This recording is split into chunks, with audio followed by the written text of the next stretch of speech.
Okay, I will just start by seeing if it works here.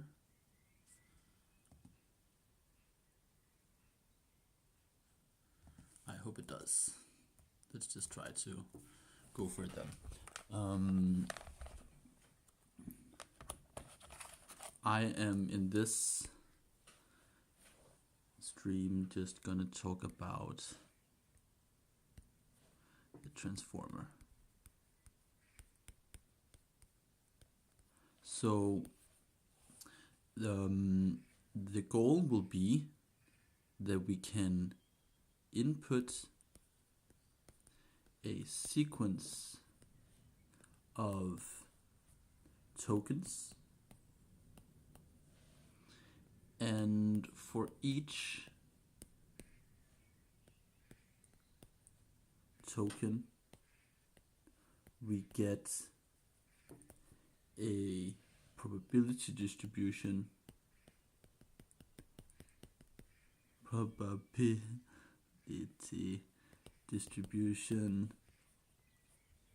for predicting the next token, the following token. So often we think that a transformer or language model is something that predicts the next token. So we give it a sequence and it gives us the next one. But when we think of transformers here, we will think about we have a whole sequence, and for each of them we have a prediction of what is coming after. And this is also why it can be trained, because we know what is actually coming after, except for the last one. We do not know because the sequence ended there. So we have a sequence. Hi there, how are.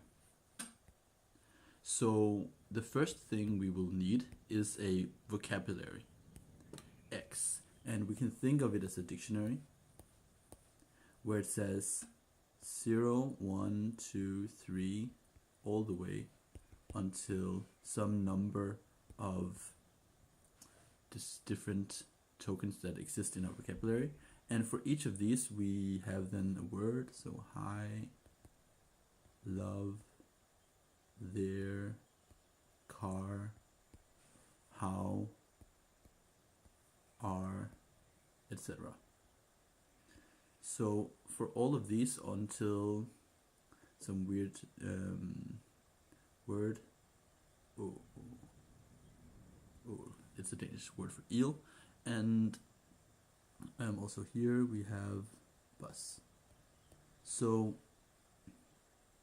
no, we will have you. So the first step, which is very easy to program, you could imagine, is something that encodes a string,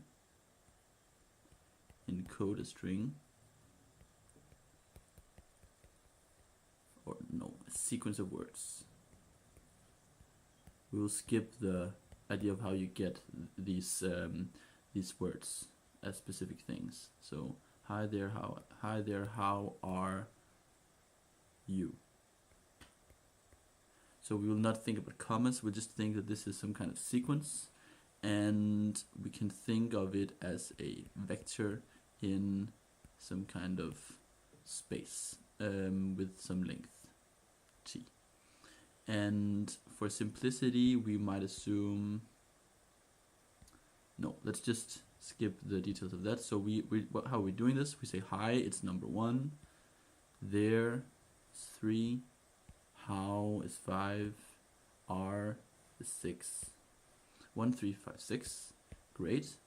Then the first thing we need to do is we're gonna associate with each word with a vector. So we will have an embedding matrix E in, and it has a certain shape. It has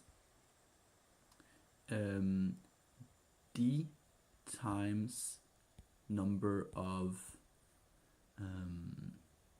distinct words in this dictionary here.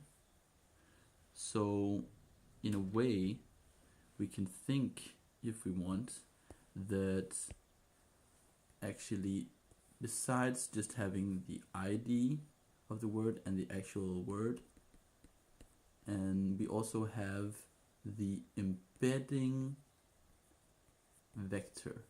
So you don't even have to think about why it's called embedding, it's just some word.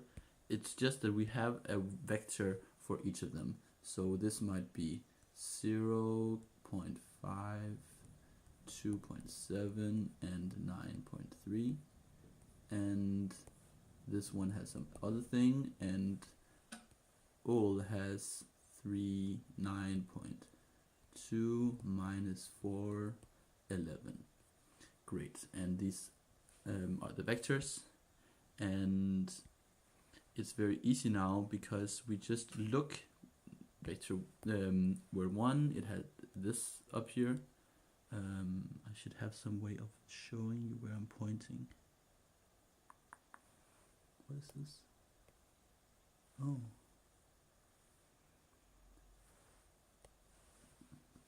So, hi. We are here, hi. We go over here and say this is where we are. And for each of these words, we now get some vector. And this will be the embedding.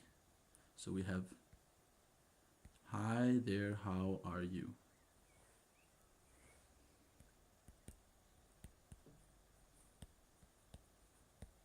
I'll just check if I'm actually streaming.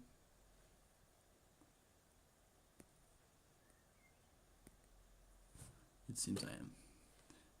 Okay. Oh, now something is broken.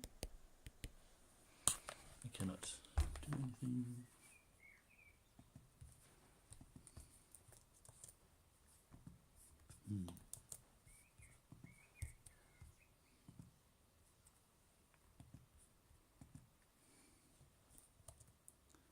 Weird.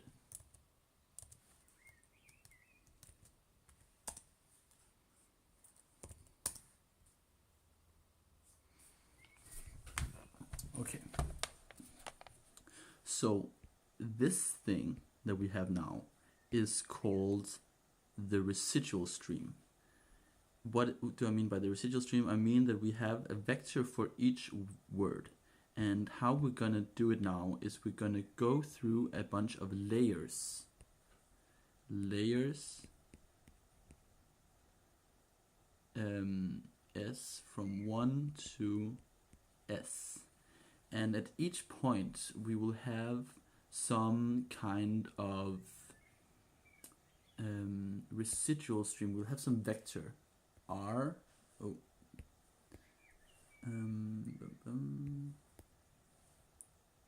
We will have some vectors that are, I will call R, and I will associate it with a specific depth 0, and then I will associate it with a specific time. I will look at this as sequence, hi there, how are you, and this will be 0, 1, 2, 3 in time. And therefore I will here have 0, then I will have another vector R, it will have the same depth, but it will have another time.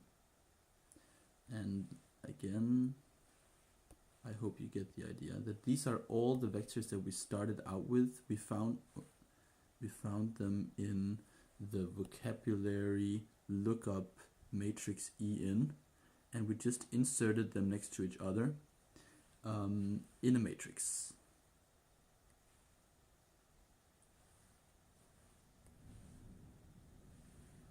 So this is where we are now, and we could call this, if we wanted to, we could say they are all in,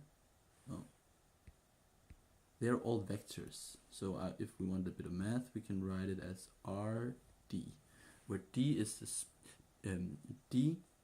this dimensionality of residual stream vectors. But in practice, we might have a matrix here. So we might have some matrix X, or R, I could call it R. Might it be, can I use a big R? I could. R0. R0 is a matrix, and in practice, just to foreshadow it a bit, we could have many sequences at once and they would all have the same length. If they did not have the same length, we would just add some space token, some word that says there's nothing here, there's nothing here, there's nothing here. So in practice, this vector, this matrix might be a matrix that has a certain number of sequences. We will use B, the word B for this. So B is batch size, meaning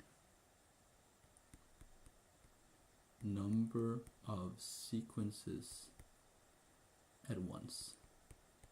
So I will not just only send one sequence through, I will send multiple, but this is not something you have to think about. Just think of it as a single sequence. And then I will have some kind of, so this we'll just have it in a parenthesis. This is not something we'll think so much about, maybe actually forget it.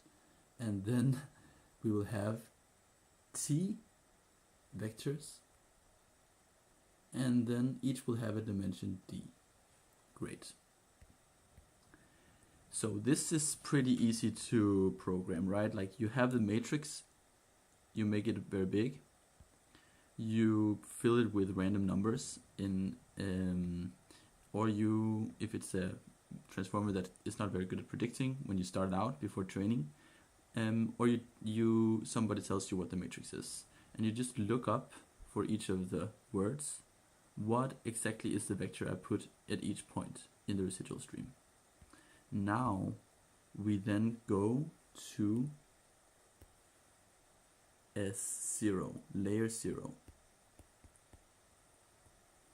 And what will happen here is that this layer will tell us what we need to add onto each vector in order to get to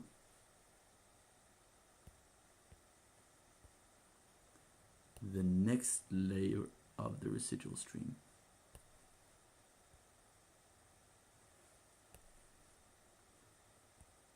So the layer is now 1. The depth is now 1.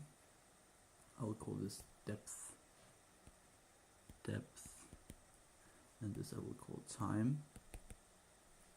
So now we get to this point.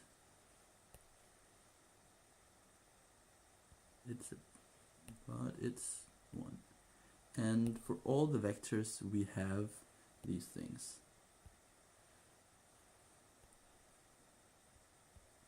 And we do this a ton of times.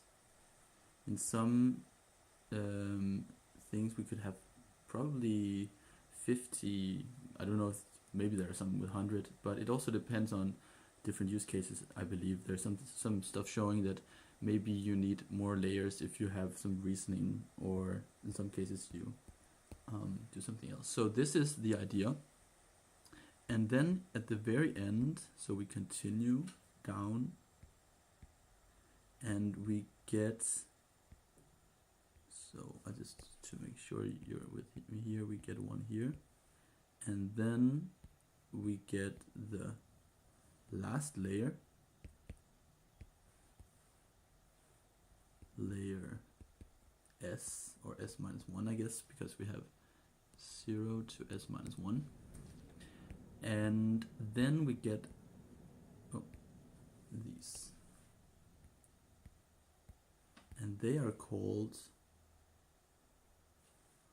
R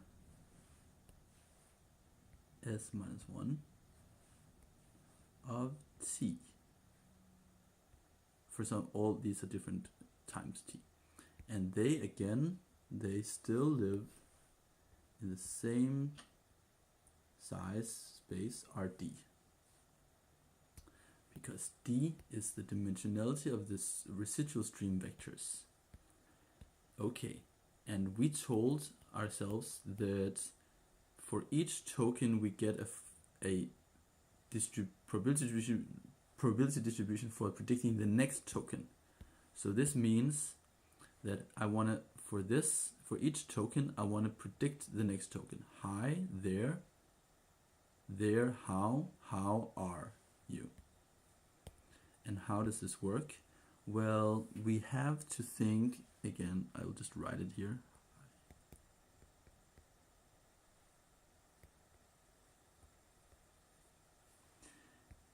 We need to get this vector into a probability distribution for the next token. How do I do this?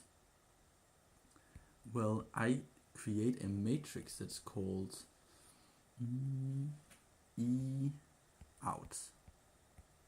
And it is a matrix, and it has as many rows as there are words in the dictionary, and it has exactly D columns, which is very nice because it is possible now to say E out, multiply that on the vector for hi. So it's a vector, I will call it R S minus 1. That is the last vector for a specific time t. So this could, for example, be the there. And what do I get out? I would get out something that would maybe be called set t. Set t.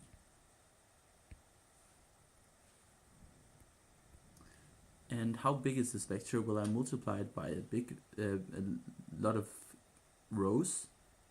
So this is in Rx. That's pretty good, because what does it mean to have a probability distribution over the next token? When I have to guess the next token, I want that all the words hi, love, all, how, bus. I want to have some kind of hi there, love. That makes a lot of sense. Hi there, hi, nah. Hi there, all, okay. Hi there, bus, nah. Hi there, how, ooh, that's pretty good. 0.3, 0.001, etc. We want a vector with that many words, 0.01, 0.3, 0.001. So how can we get that? Well, this is a vector. We multiply it, we get a bigger vector. We use the softmax. Softmax just says I have this vector set of t, and I now want to turn it into a probability distribution, so I just have to make sure they're positive and sum to 1. Goal.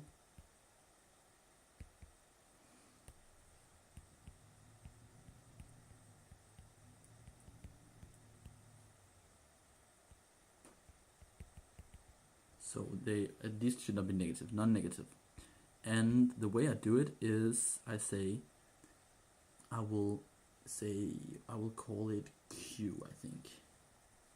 Q I. So now it's getting a bit interesting. I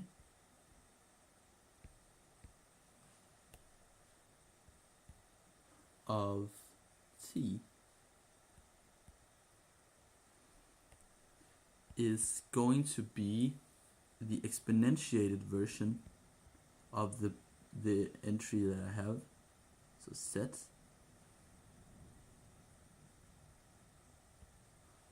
t and the ith entry.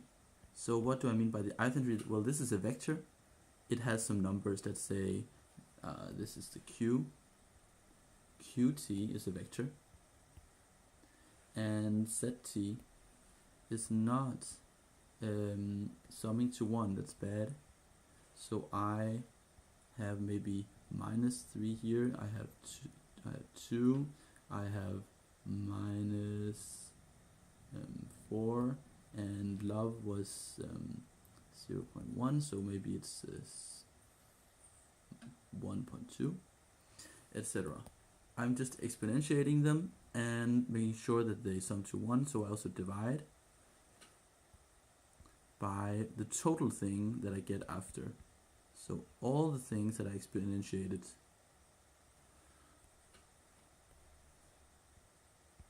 Oh, I'm aware that I should be a bit more up here. J of t. So this might look confusing, but it is just somehow looking more confusing than it is. Just take all these vectors that you got after multiplying this matrix on, and exponentiate everything, and divide by the sum for every entry. Then it sums to 1, right? And it's all positive. Perfect. So this is Qt. This is the vector, and each entry in it, I will write Qi.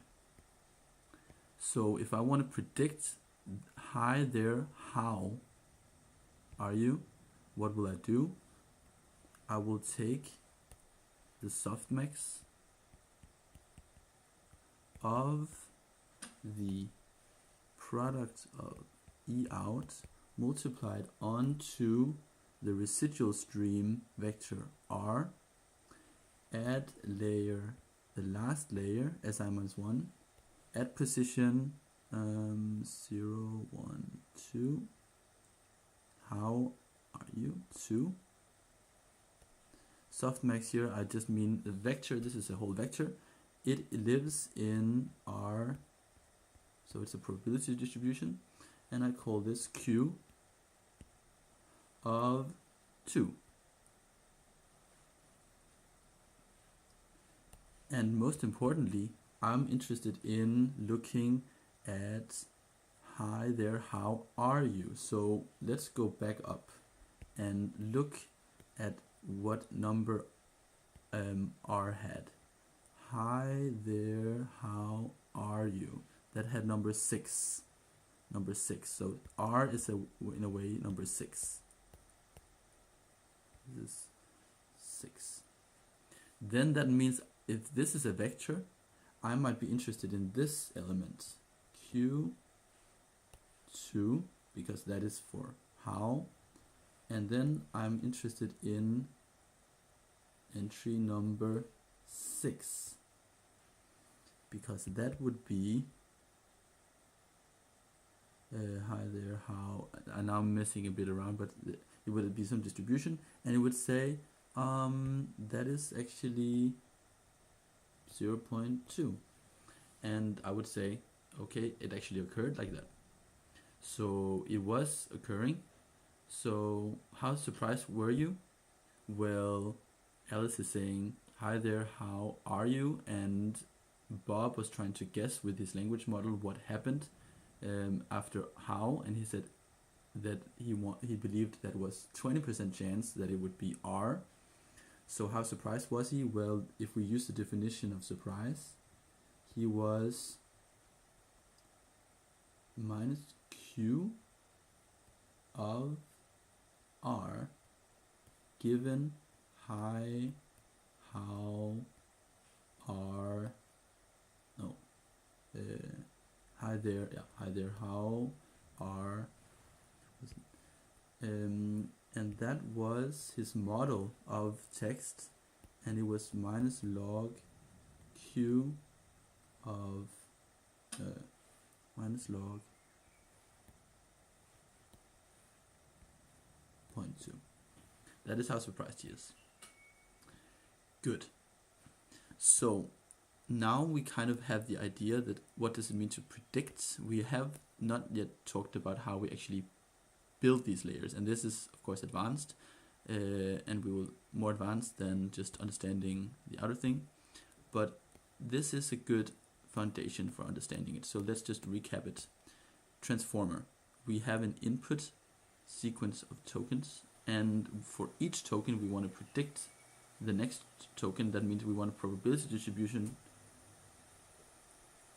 on the set of tokens that tells you how much you believe each token will be the next token. So if you have hi there, how are, what you want for each token is hi there, how, predict whether it's going to be r that is next, and so on. And how do we do this? We first make a vocabulary where we give a number to each word in the dictionary. And so we think that someone is giving us these sequence of words, and they decided what counts as a token. And we list them so that we can work with numbers instead. And we say hi there, how are. It is hi is 1, there is 3, how is 5, r is 6. Great. Then for each different token in the vocabulary, we have a vector. It has some size, and we think that it is d. And the way in practice we do it is that we then look it up. What is the row 1? Okay, it was this vector. Okay, number 3 was another vector, and so on. And then we are taking these vectors that we found, and we're putting them next to each other. We're putting them next to each other like this, and they are called now the residual stream. And we think that there's a time dimension where the sequence dimension is 0, 1, 2, 3. So how is always corresponding to time 2. And then we think that there are different depths of this residual stream where the vectors are being updated by different layers, transformer blocks at different depths, 0 to s minus 1. And therefore, when we are done with all this processing, we are down here, and for each of the hi there, how are you, we have a residual stream vector that's called r, and then the t is the specific position in the sequence, and s minus 1 is the big S, is the last layer. And these vectors live in Rd, which is the residual stream dimension, but we want for each token to be able to predict the next token. So we want a probability distribution out of this vector that allows us to talk about the probability that, for example, it would be how that is coming around. What we do is we take the associated vector and we multiply it by a huge matrix that would be telling us a value for each word in the dictionary. And we apply the softmax function to make sure that it sums to 1 and are strictly positive or non-negative. And we have now a vector that is equivalent to a probability distribution. And we can look at how surprised we get when we then observe the next word. If the next word might be word number 6, then we look at the 6th entry in our associated probability distribution, and we take the minus log of that, and this is our surprise. Great. So how does now a single thing work? How does it work here?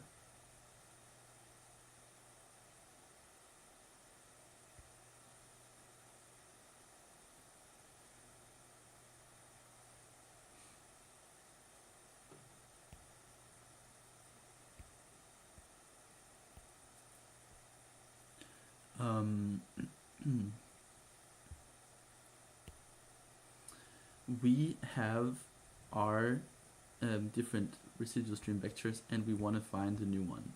And I'm just going to write a little equation here. R, oh,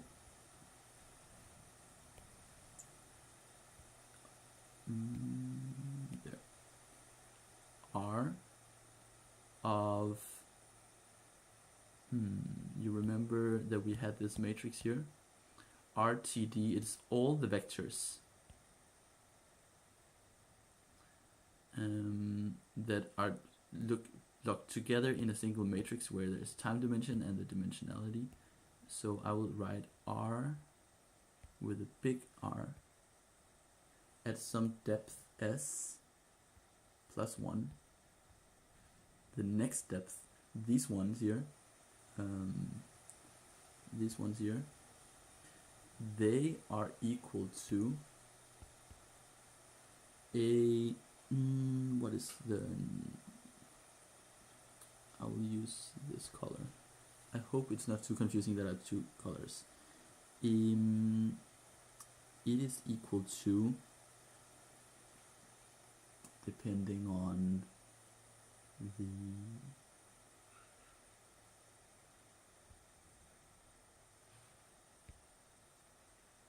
architecture itself, it can be two things, but M is a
this is a formula, and it depends a bit on the definition, but you can think that we have these vectors here, and we're gonna add a vector to each.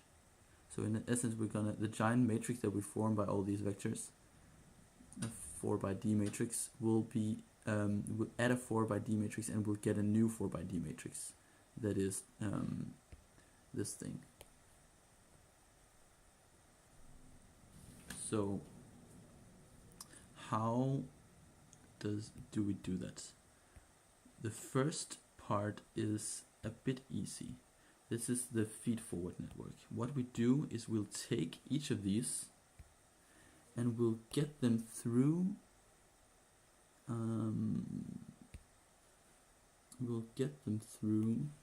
a MLP. So we'll multiply a big matrix onto it. We'll get some vector, and then we will multiply it by another matrix after we have some kind of activation function, and we'll get this was a bit badly drawn, but we'll get a vector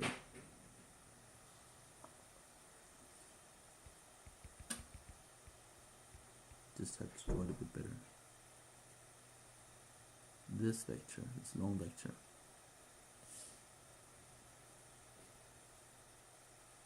and then we'll activate it and we'll go back to the same space. So what does it mean? It means that we have a, what can I call it? What word should I use? I'll write it V. V at depth S for a specific time token t is computed by a MLP, as we know, matrices that are applied to the input vectors and using activation functions, and then using another matrix and activation function and so on, down to a certain layer, where we then do not use an activation function at the end. And this is the same. Take the vector for the word, apply the matrix, get a vector, use an activation function, multiply it by a matrix, and get a vector. And this vector will then be still in RD. And why is this important? This is because we want to actually add it onto. So in some cases, we kind of are using them in parallel, these red and blue ones, but in some cases we're only using them separately, inside each other, like this. So we say V as a T, what is it? It is a MLP, and there's one MLP per depth, not for each token. It's the same MLP we're applying to all of these for this one. So inside the layer there lives an MLP for that depth. And it has, of course, some two matrices that are involved, and it may be a bias vector and also. But if we just do not think about the bias vector, we can think that it takes a vector, and that is the residual stream vector, and it also has some parameters that we might call theta for the MLP at layer S. And what is in there? There's just two matrices and two bias vectors.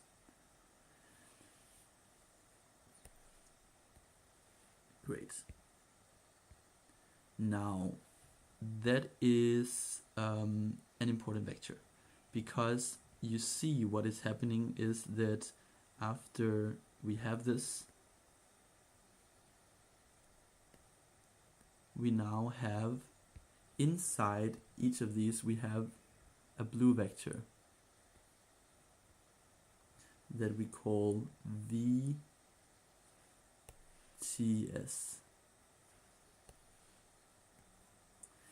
And these are then used.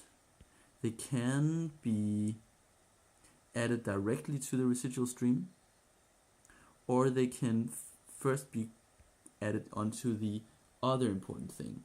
And the other important thing will give us also some vectors that we might call A, S, T.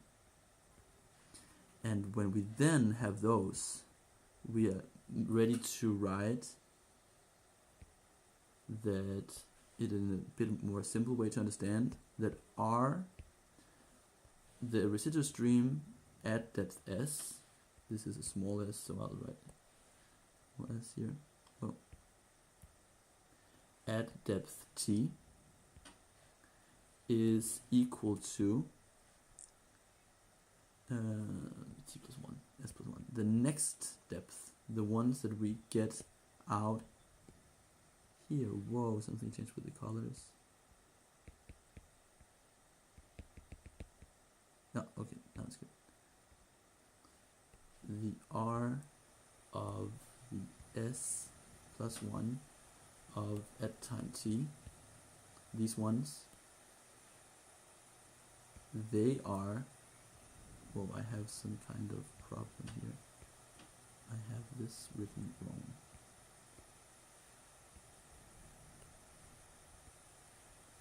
They are a residual, they are added onto the previous ones at the same times,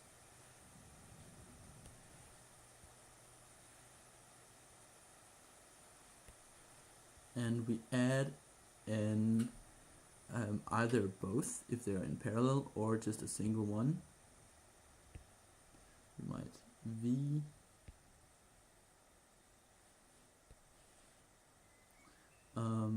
let's just actually only use this one. I think it's a bit more normal. A S T. Great. This is how we update it. So now the only question we have is, okay, so you're just saying I have for each position, each token residual stream vector, I have to find this red one. Yes, we have to find this red one, and we have to find all the red ones so that we can add them onto the green ones, and then we get those ones. But then why do we have the blue ones? Well, either because some cases we also add a blue one, but more importantly, we use the blue ones inside to compute the red ones. And this is where we enter now the idea of multi-head self-attention. So it means that we have a specific number of heads. I will need a color for this, and currently we're not using purple a lot, so H heads. So this will be a bit confusing, but it's okay. We just have to go slow. A S of T will be a sum of smaller vectors that we also compute each separately. And why do we do this? Well, because the transformer was invented by some very smart people that wanted to make it very parallelizable on hardware and so on. So we have to think about how you can use a lot of computer power without transferring a lot of information and so on. And this is why they ended up probably thinking that you had to parallelize it into this kind of thing. So you're summing over H heads 1 to H. Oh, that is usually written up here. Oh, 0 to H minus 1 maybe. And we're using some kind of how do I do this?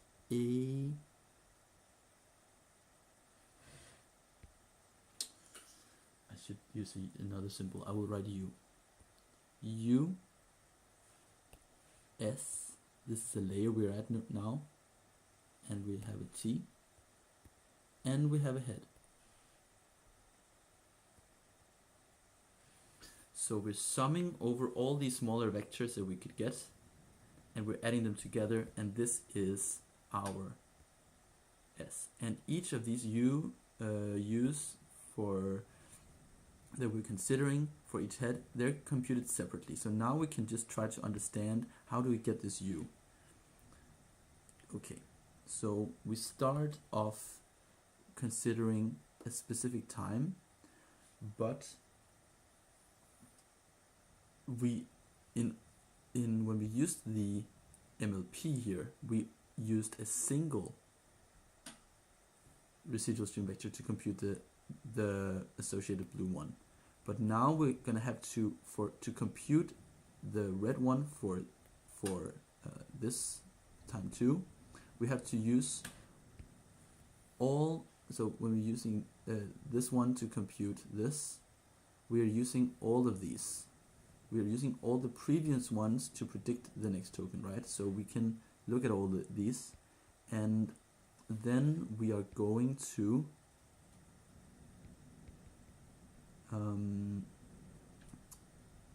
do that. So how do we do that? Well, we have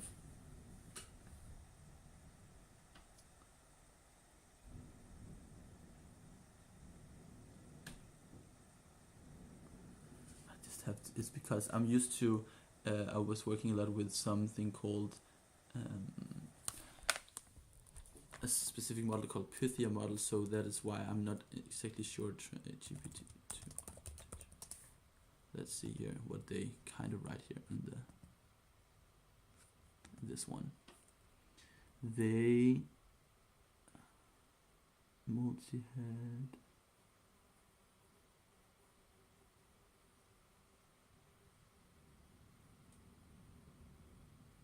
They have the feed-forward neural network after. Okay.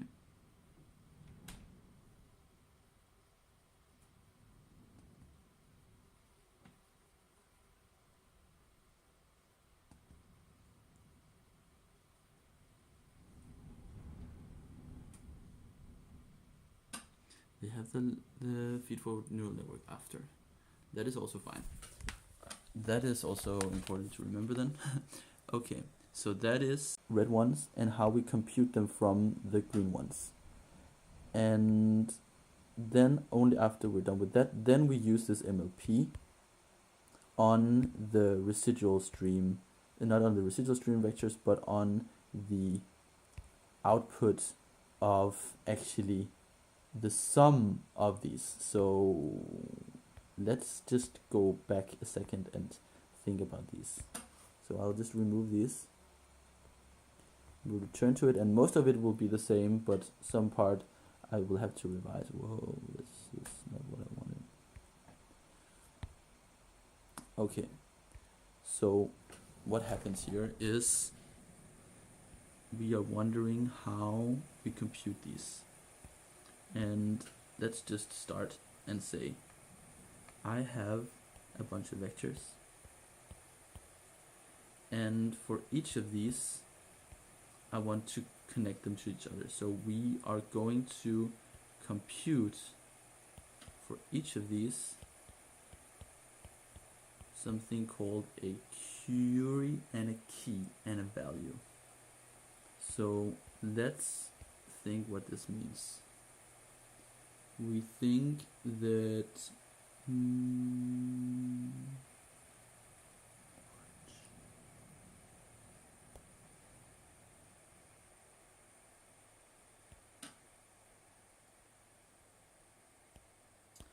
okay, apparently I have to have no more power. So this is it, and I'll return.